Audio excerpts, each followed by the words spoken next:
everyone and welcome to the Time to Cook Club Juniors and to your online class. So today we're going to be making Welsh Rarebit. So hopefully if you're joining me today you have all of your ingredients weighed out, measured and ready to go, and also the equipment from the equipment list. So let's make a start. So the first thing we need to do, if you haven't already, is we need to grate our cheddar cheese, okay? We're using quite a lot of cheese today because we are making 4 slices of Welsh Rarebit. And cheese is really the main ingredient. So when we're using our grater, we must be really careful because graters are like knives and they're very sharp and they can cut our hands.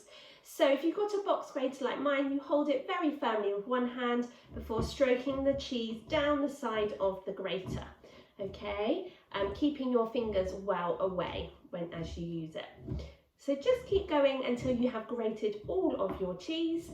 And then join me back here and we can do the next part of the recipe together. I'm back. So hopefully by now you have grated all of your cheddar cheese, and we're just going to pop all of that cheese straight into a saucepan, okay, like so.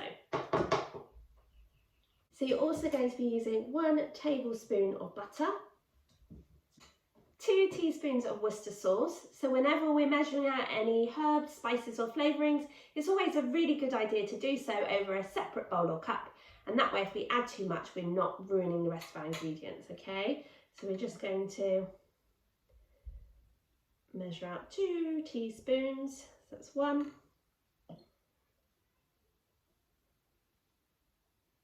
And 2. We're using a level teaspoon of mustard. So level is where you can use the side of your tin to level it off, okay? It basically means not a heat teaspoon, like this, but a level teaspoon, so it's quite flat on top. We're going to use 2 teaspoons of plain flour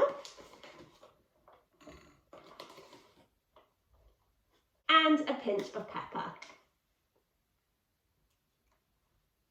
Now, you need to go and ask your grown-up to pop your saucepan onto a low heat on the hob, and your grown-up's going to help you with this job because your grown-up will need to stir the mixture throughout. You're going to add some of the milk, but a little bit at a time. You might not need to use all of the milk. Basically, the milk is just to loosen the mixture a little bit, okay? But we don't want the mixture to be too wet. So add it a tablespoon at a time.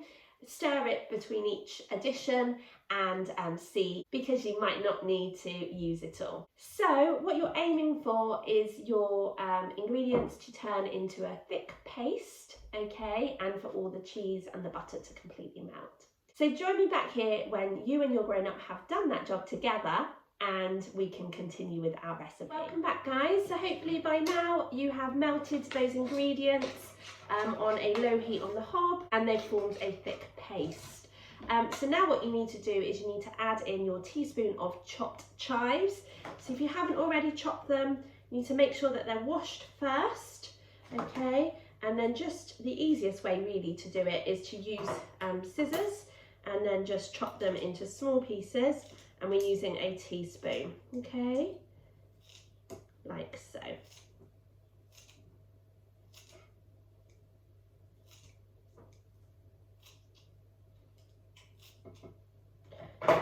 Okay, so that's about right.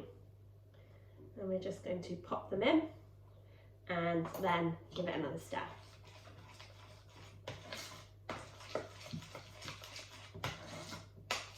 We're just going to leave this mixture to cool a little while we toast one side of our bread.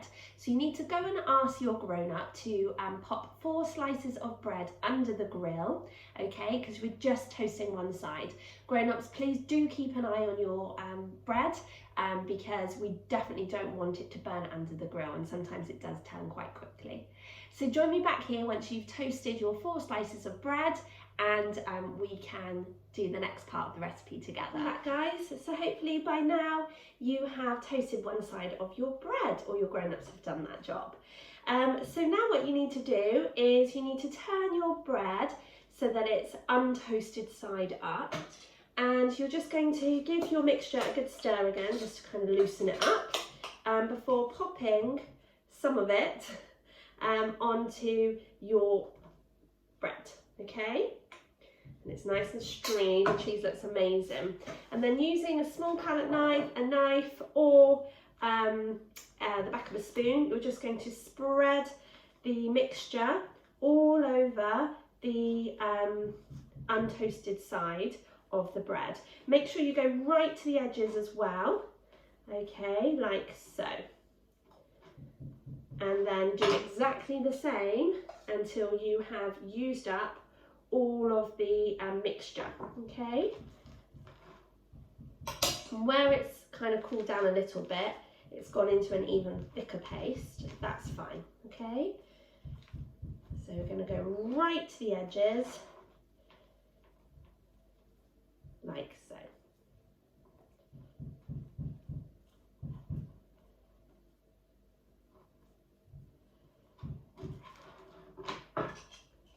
So now you'll need your grill pan back. Be careful because it might still be quite hot from when you toasted your bread. So you're going to pop those on the grill, and then you're going to ask your grown-ups to pop your Welsh Rarebit under the grill again, okay? You want your Welsh Rarebit to be a lovely golden brown colour on top. But grown-ups, please do keep an eye on your Welsh Rarebit because we don't want it to burn, okay? So join me back here once you've finished cooking your Welsh Rarebit and we can have a look at them together. Back everyone, so hopefully by now you have, with your grown-ups' help, grilled your Welsh Rarebit, and it's a lovely golden brown colour. So now all you need to do is you need to cut your rarebit in half. So you can either cut it into triangles or you can cut it in half into rectangles, whichever shape you want, and just serve on a plate. And you can serve that with maybe some rocket leaves or salad leaves or some tomatoes, okay, however you want. I think that looks and smells amazing, so yummy. Kind of like a really posh cheese on toast.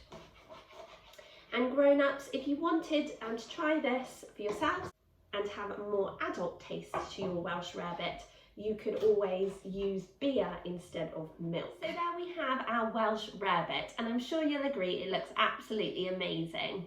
Thank you so much for cooking along with me today. I really hope you enjoyed cooking with me, but more importantly, I hope you enjoy eating your Welsh Rarebit and sharing it with your family. I'm really excited to be cooking with you guys again next week when we'll be back with another delicious bake from our staycation menu. Can't wait. Have a super rest of your week. Bye.